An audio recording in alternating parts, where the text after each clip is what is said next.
싱가포르에서 선교 사역을 하고 계시는 김정배 선교사님을 모시고 여러분들과 함께 이 선교 초대석을 만들어 가겠습니다. 선교사님 안녕하세요. 네, 안녕하세요. 반갑습니다. 네, 싱가포르에 사역하시는데 어떻게 이번에 태국을 방문하시게 되셨어요? 이번에 태국 방문한 목적은 시넷이라는 그 불교권 선교 네트워크가 있는데 거기 함께 참여하고 또 배우기도 하고 22개국에서 온 그 불교권 학자들, 선교사들 그리고 목회자들과 함께 네트워킹하면서 시넷이 영어죠? 영어로 SEANET, Cnet. C는 뭐 바다에 금을 치는 건가요? 아니면 어떤 약자인가요, 이게? 네, 이게 이제 Cnet은 A는 이제 아시아 뜻하는 것인데 SE를 South Asia, East Asia, South East Asia 해가지고 사실은 아시아 전체 지역을 그렇게 표현을 한 거예요. 그래서 그 안에 있는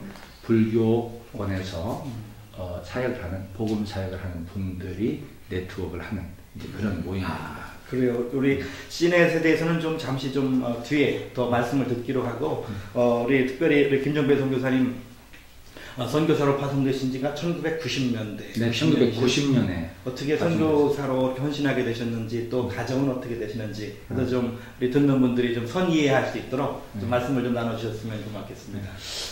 제가 선교에 대해서 처음 들은 것은 대학 다닐 때 그 당시 한국에서 선교사로 준비하시던 선배 목회자님이 계셨는데 그분을 통해서 처음 선교 얘기를 듣게 되었어요. 근데 듣는 순간 막 가슴이 막 뛰고 그런데 저거는 나에게는 아마 해당이 안 될 거야. 예. 그런 생각을 했죠. 이제 그러면서도 관심을 가지고 있었고 특별히 처음에 이제 접촉하게 된 그룹은 성경 번역 선교, 위클리프 바이블 트랜슬레이터들의 어떤 정보를 듣고 캠프에도 좀 참석해 보았고요. 그러던 중에 정말 선교사로서 저 자신을 드려야 되겠다 하는 어떤 계기를 가졌던 것이 한 두 가지가 있는데 하나는 사고를 통해서였어요. 사고가 있으셨어요? 사고가 났었어요. 86년에 이제 제가 그 전도사로 사역하면서 학생들을 데리고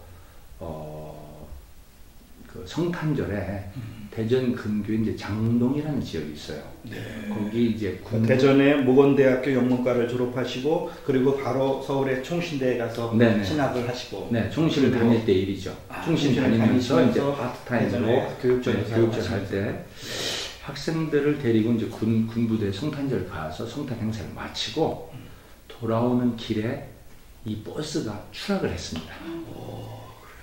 추락을 했는데 이 추락한 장소를 잘못 선택해가지고 철길 위로 추락을 하고 이 버스를 새마을 임시열차가 쳤어요. 그래가지고 그 버스 안에 있었어요. 그리고 이제 학생들 리더로 있었고 그래서 이제 상황을 뭐 다 설명드릴 수 없지만 죽음이 눈앞을 스치고 지나가는.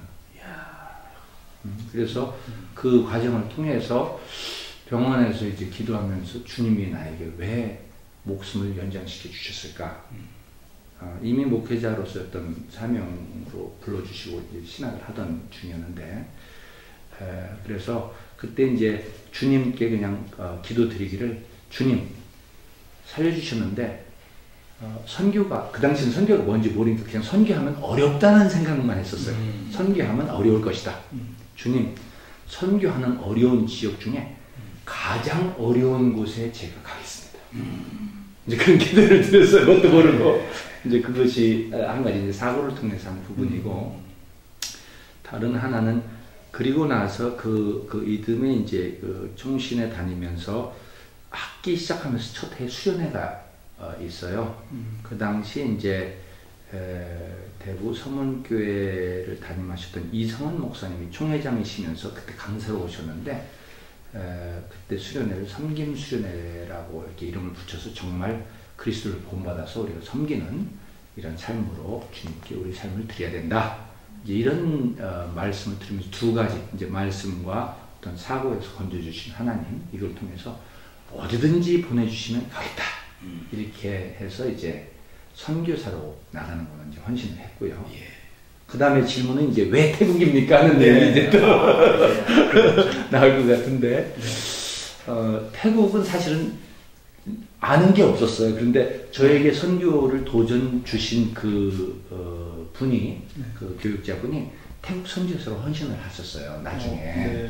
그래서 그분이 저에게 같이 우리가 헌신을 하면 어떻게 하느냐 하는 초청을 해주셔서, 초청하는데 응해야죠. 하나님이 불러주시는데 가야 돼요. 그래서 태국을 보게 되었습니다. 그게 이제 출발인데, 지금 상황하고는 다르죠. 지금은 이제 선교지 방문도, 해외여행이 자유롭고, 방문도 해보고, 살 집도 다 알아보고 하지만, 그때 제가 이제 아이가 둘이 있는 아빠였는데, 태국 사람을 만나본 적이 없고, 태국을 한 번도 와본 적이 없고, 해외라고는 가본 적이 없는 상태에서, 그저 죽는 줄 알고, 나가면 이제 다시 돌아올 길이 없구나.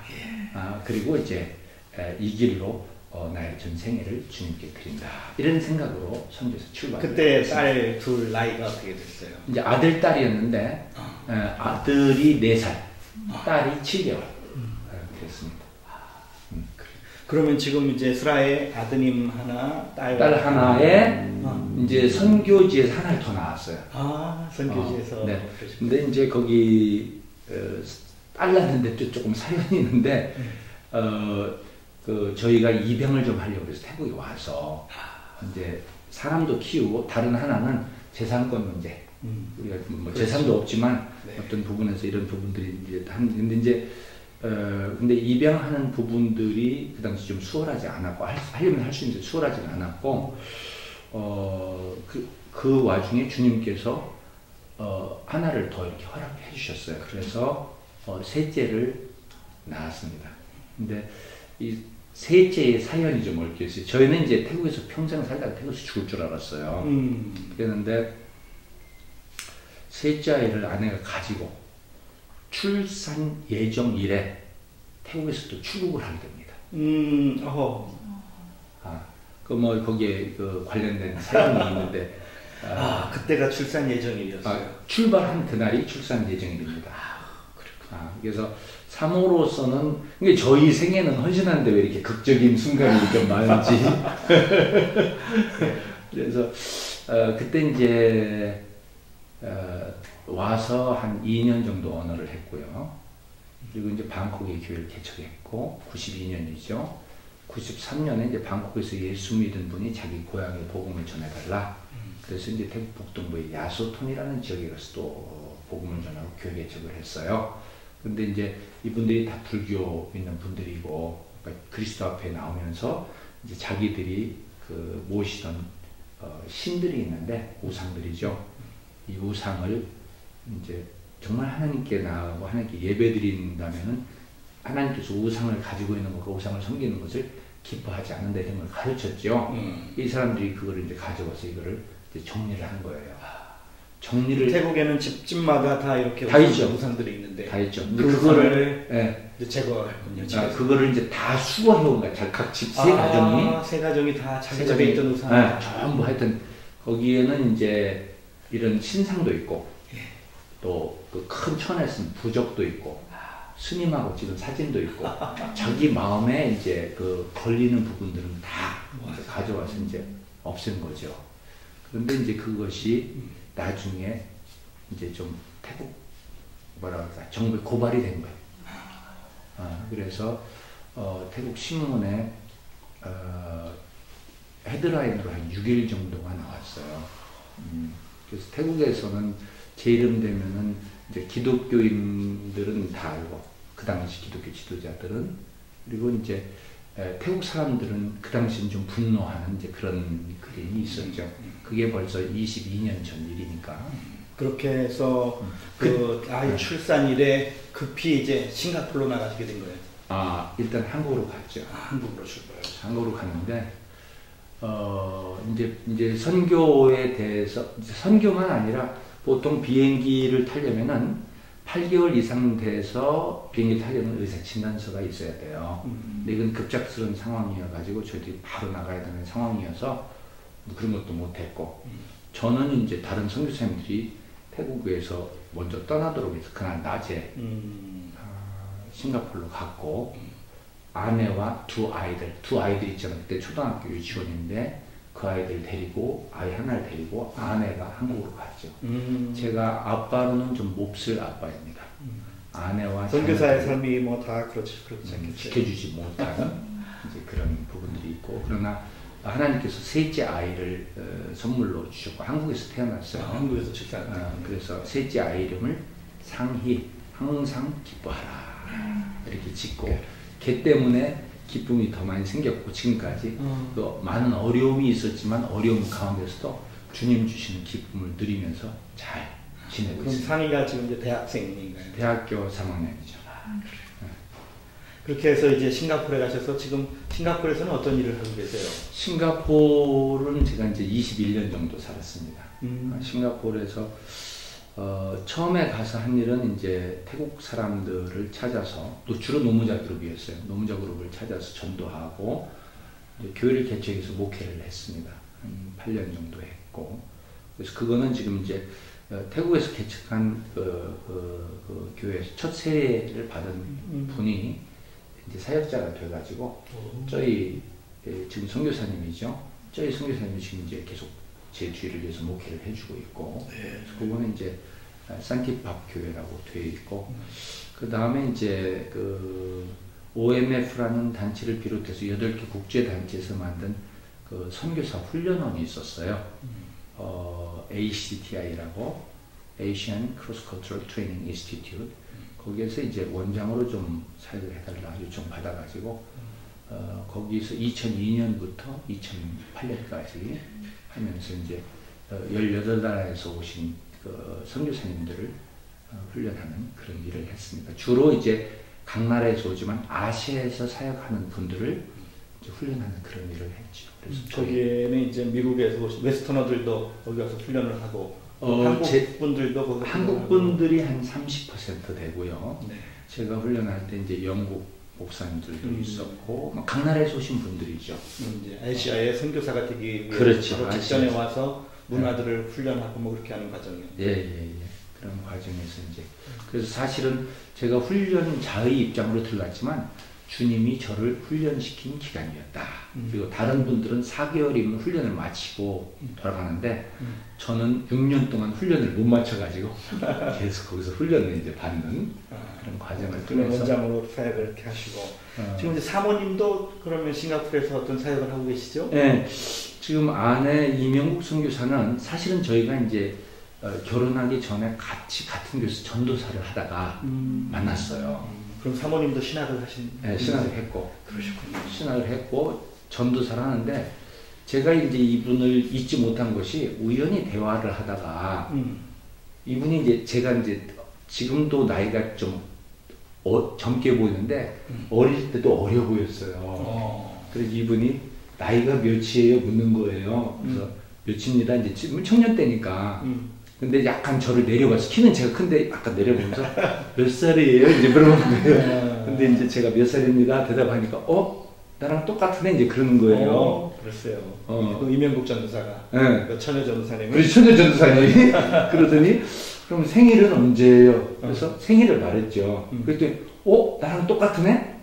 생일이 같은 날. 그러니까 생년월일이 같다는 사실을 이제 확인하게 된 거야. 그 질문 통해서. 그걸 천생연분이라고 그러나요? 그랬는데 이제 사실은 기억만 있었지 그 당시에 이렇게 관심을 가지거나 그러지는 않았어요. 그래서 이제 이렇게 각자 길을 가다가 나중에 이제 같은 교회에서 이렇게 사역을 하게 되면서 이제 같이 비전을 꿈을 꾸고 해서 이제 우리 같이 일생 같이 사역하는 둘도. 그래 지금 이제 그 목사 안수를 받으셨나요? 아니면 목사 안수는 이명국 선교사의 철학은 본인은 목사 안수를 안 받고 남편 김정배 선교사를 돕는 것이 자기 사명이다. 이래가지고 지금 그걸 고집하고 있어. 그런데 이제 이명국 선교사와는 이제 같은 일을 다른 각도에서 합쳐서 그동안 해왔죠. 그러다가 지금 한 5년 전에 싱가포르에 있는 이제 트루웨이 장로교회 태국어 예배에서 목회자 청빙이 들어왔어요. 그래서 근데 거기는 이제 성도들이 제가 사역하는 그룹들은 노무자 남자들 그룹이었는데 거기는 이제 태국 여성이 국제 결혼을 해서 남편이 싱가포르 사람 아니면 유럽 사람 아니면 아프리카 사람 그 여성들이 모이는 교회예요. 그래서 여성들 사역은 제 아내가 가서 해도 좋겠다. 그리고 이제 거기서 사역하려면 태국 사람인데 태국말도 해야죠. 영어도 해야지요. 그 다음에 영적인 리더십도 좀 있어야죠. 그리고 태국 사역을 하다 보면 나이도 좀 있으면 좋아요. 아시아권에서는. 그래서 이런 부분들 생각할 때 아내만큼 적합한 사람이 없겠다 해가지고 사실 저도 적극적으로 지원을 했는데 지금 아주 놀라운 사역을 이루고 있습니다.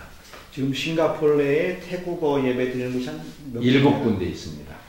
그러세요. 그 7군데 중에 우리 김정배 선교사님께서 이렇게 영향력을 미치고 있는 교회가 몇 교회 돼요? 지금 이제 제가 7교회에서는 태국에 있는 싱가포르 교회 연합회 회장으로 섬기고 있고 그런데 이제 회장이 하는 일은 다른 건 없고 기도 운동을 계속 일으키는 거예요. 그래서 7교회가 2달에 한 번씩 기도를 합니다. 모여서. 물론 리더들이 모여서 하고 1년에 한 차례 정도는 전체 교회가 모여서 이제 수련회 또 하는 이제 그런 부분을 하고요. 저희들이 직접적으로 이제 섬기는 교회는 제가 개척한 쌍키팝 교회, 지금 이명국 선교사 사역하는 트로웨이 교회, 두 교회가 이제 저희가 직접 사역하는 그런 교회로 되어 있습니다. 비록 태국에서는 떠나 계시지만 싱가포르에 계시면서도 계속 태국인들을 위한 사역을 하고 계시네요. 그렇죠. 저는 어차피 태국을 위해서 드려진 목숨이라고 생각합니다. 네. 따님도 태국 남자하고 결혼시키고 싶어 하시는 그런 지금 그런 소망을 가지고 있습니다. 그런 소망을 가지고 있습니다. 네, 정말 태국에다가 정말 마음과 몸과 영혼을 다 드리는 삶을 살고 계시네요. 그리고 사실은 제가 태국을 위해서 헌신하고자 하는 그 마음도 있지만 정말 간절한 바람과 기도 제목이 태국 사람들이 복음을 받은 지도 오래되었고 많은 훌륭한 선교사님들이 오셔서 이렇게 지금도 헌신하고 계신데 복음이 잘 들어가질 않아요. 그래서 정말 이 태국이 복음으로 변화되는 그 일을 위해서는 그리고 그날을 사모하면서 할 수 있는 모든 것을 다 태국을 위해서 드리고자 하는 그런 마음으로. 예. 그런 이제 일환으로 이번에 또 시넷의 또 컨퍼런스에 참여하시게 됐고 또 시넷의 역사는 어떻게 됩니까? 시넷의 역사는 처음에 이제 불교권에서 사역하셨던 서양 선교사님들이 이제 앞장을 서서 필요성을 느껴서요. 이제 태국에서는 잘 알려진 OMF 선교사님 알렉스 스미스 선교사님이라는 분이 있어요. 이분은 이제 태국 선교사 이제 50년입니다. 50년간 선교사역하셨습니다. 네, 지금도 아주 건장하시고 5개월 된 선교사님도 계신데 그분 50년 됐다고 하는데 네, 그분하고 이제 실제로 이제 OC라는 단체에서 스티브 스파울딩이라는 선교사님하고 또 이제 학문적인 부분에서 이제 필리핀의 데이비드 림 이런 분들이 이제 선교자가 돼가지고 우리가 어떤 조직 단체를 만드는 게 아니고 네트워크를 하자는 부분에서 시작을 했어요. 그래서 이번에 16번째 시넷 이제 컨퍼런스를 가졌죠. 그래서 시넷의 특징은 조직체가 아니기 때문에 부담이 없다. 네트워킹을 하는 거예요. 그 다음에 불교권 사역자는 어떤 분들이든지 다 참여할 수 있다. 근데 이제 아무나 그냥 들어갈 수 있는 건 아니고 초청을 통해서 이제 참여하게 돼요. 왜냐면은 불교권 중에 우리가 이제 조심스러운 국가들도 있고 하기 때문에 보안이나 이런 부분들을 위해서 우리가 초청을 통해서 하고 있고요. 실제로 저는 이제 시넷에서 지금 하고 있는 일이 시넷의 운영위원 중에 한 사람으로 들어가 있고, 그 다음에 시넷 코리아의 코디네이터로서 이제 작년에 2014년에 시넷 코리아의 포럼을 한번 가진 적이 있습니다. 태국 치앙마이에서. 요번에 감사하게 한국 GP 훈련 연구 원장이신 이용호 목사님이 한국 쪽에 이제 코디네이터 쪽을 맡아주셔서 앞으로 저희가 팀에 대해서 저는 이제 이쪽 운영위원들과 함께 이제 국제적인 팀 부분에서 하게 되고, 이용호 선교사님이 이제 한국 네트워크를 만들어가는 그런 부분들로 이제 하게 될 것 같습니다. 네. 영문과를 졸업해서 그러신지 아무튼 대한민국 한이 얼마나 많으면 대한민국이냐고. 그런 말, 언어에 한이 많다고 그러시는데, 우리 선교사님은 언어의 장벽은 아주 뭐 다 넘으셨겠어요, 그러면. 언어의 장벽은 남아 있습니다. 저는 사실은 모건대 영문과 다니면서 참 감리교에서 헌신하신 미국 선교사님들로부터 큰 은혜를 입었죠. 그 당시에 뭐 훌륭한 미국 선교사님들이 직접 오셔서 영어도 가르쳐 주시고 또 선교에 대한 어떤 눈도 열어주시고, 그래서 또 언어에 대해 또 관심이 있었고, 그래서 한국에서 영어를 배웠고 이제 태국에 와서 태국말을 배웠고, 사실 제가 젊을 때의 꿈은 7개 정도의 언어를 배워서 7개 언어로 복음을 전할 수 있는 그런 꿈을 가졌었어요. 근데 그것을 제가 이루지는 못했어요. 이루지 못한 이유는 하는 사역을 7개 언어 배우는 것 자체가 목적이 아니고 정말 복음 사역에 충실해야 된다는 그 생각 때문에 그걸 다 하지는 못했는데, 젊은 분들에게는 그런 꿈을 좀 나누고 싶어요. 그래서 언어가 이제 한국에서 영어 배우는데 지금 이제 제가 저 나름대로 좀 생각하는 게 있어요. 저도 언어를 배워봤고 언어를 가르쳐봤는데, 언어는 교수법이 있고 언어는 습득법이 있어요. 교수법은 선생이 공부해야 될 과목이고 습득법은 학생이 습득해야 될 방법인데, 양쪽에서 교수법과 습득법을 가지고 하면은 효율이 200%로 오릅니다. 그런데 서양 사람들이 영어 교수법을, 자기들이 가지고 있는 교수법을 가지고 와서 한국을 가르쳤는데 또 다른 나라에서 가르쳤는데 이것이 효과가 없었던 거예요. 그리고 배우는 사람은 습득법을 몰랐고, 이런 부분들 때문에 한국 분들이 한이 많은 근데 이제 그 부분에는 답이 저는 있다고 봅니다. 한을 풀 수가 있겠어요.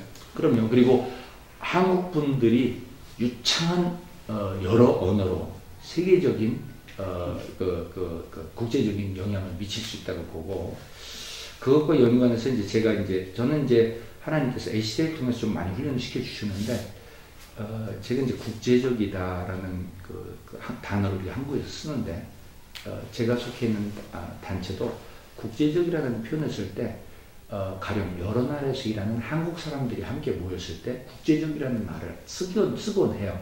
근데 저는 그 개념은 그냥 제한적인 좁은 의미에서 그렇다고 보고, 국제적이라는 것은 역시 피부 색깔도 다르고 먹는 음식도 다르고 사용하는 언어도 다른 그런 분들이 연결이 될 때 이제 타문화권이 모여서 초문화적인 어떤 관계가 이루어졌을 때 이제 국제적이다, 그런 생각이 들고요. 그리고 제가 바라는 리더십은 그 가운데서 우리 한국 민족을 하나님이 높여주셔서 리더십이 나와야 되는 거예요.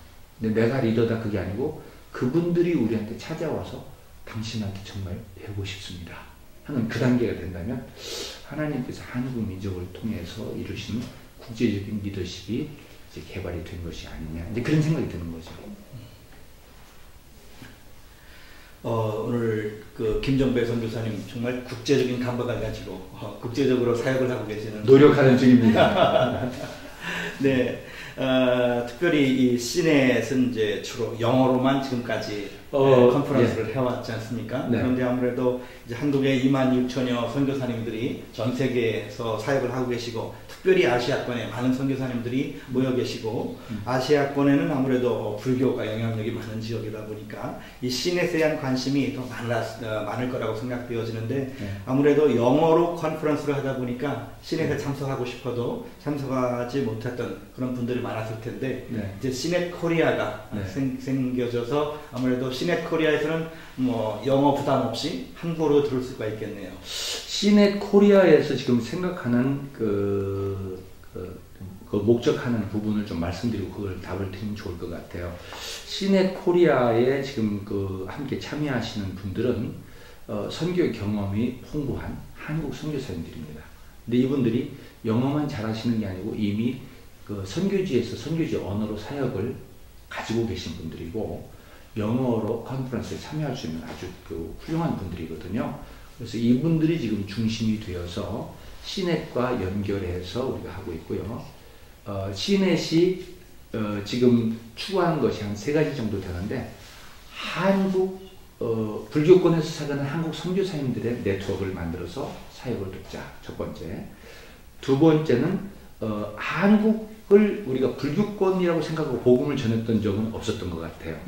우리가 불교권에서 자랐음에도 불구하고 우리가 불교권에서 자랐다는 것을 특별하게 불교권이라고 생각하고 연구한 적군은 없었다는 것이죠. 그래서 새로운 관점에서 한국이 1000년 이상 불교의 나라였는데 그렇죠. 한국 불교에 대해서 우리가 연구하면서 한국 기독교에서 한국 불교에 어떻게 복음을 전할 것인가 이런 부분에 대한 연구가 있어야 될 것 같고 세 번째는 한국 선교사님들의 풍부한 선교 경험이 이제 글로 정리되어서 시넷 속에 발표됨으로써 다른 나라에서 오신 분들과 연결이 되어서 그야말로 불교권 선교에서 한국과 한국 선교가 한 몫을 감당하는 그런 역할이 되기를 기대합니다. 지금 이제 현재 시넷 운영위원들하고 같이 이야기하는 것은 한국어 트랙을 만들어서 시넷 프로그램에 같이 넣을 수 있는 거죠. 그러니까 한국 영어가 잘 안 되는 분이 있다면 한국 프로그램에 참석하면서 영어 프로그램에 꼭 듣고 싶은 부분을 한번 들어가서 경험할 수 있고 그리고 우리가 꼭 모시고 싶은 강사는 그 자리에서 모셔서 우리가 통역을 통해서 한 세션 정도 또 만들어서 정말 이런 부분에 기회도 제공하고 진정한 네트워킹이 이루어지는 이런 부분들 지금 그러면 시넷에 대해서 좀 관심을 가지고 좀 하려면 어떻게 김정배 선교사님께 연락을 드리려면 어떻게 해야 되나요? 저한테 연락을 주시려면 이메일로 저한테 연락을 주시면 제가 일단 싱가포르 제 이름이 김정배인데 제가 태국에서 떠나면서 이름을 바꿨어요. 그래서 제 이름이 정배가 아니고 총배입니다. 총배. 그래서 영어 이름으로 CHONG 빼 PAE 총배. 네. 총배 지메일 한메일 다 환영합니다.